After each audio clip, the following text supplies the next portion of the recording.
Here we are at the Lungarra waterhole in Rudall River National Park, Karlamilyi, East Pilbara, and there's little grebes here.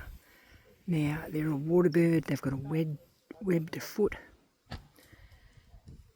so they're good swimmers. They duck dive, and they also carry their babies on their back once they hatch, and they're good at duck diving. One of them is very, very different. He's got a black head. So they're adapting in these little pools up the riverbeds. Quite happily living here. Eating all the little fish and crustaceans and water beetles that are in the East Pilbara in Western Australia, this ancient landscape.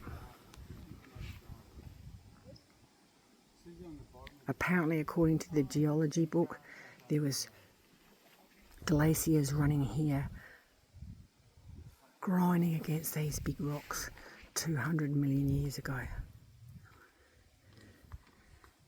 And now it's at peace with nature.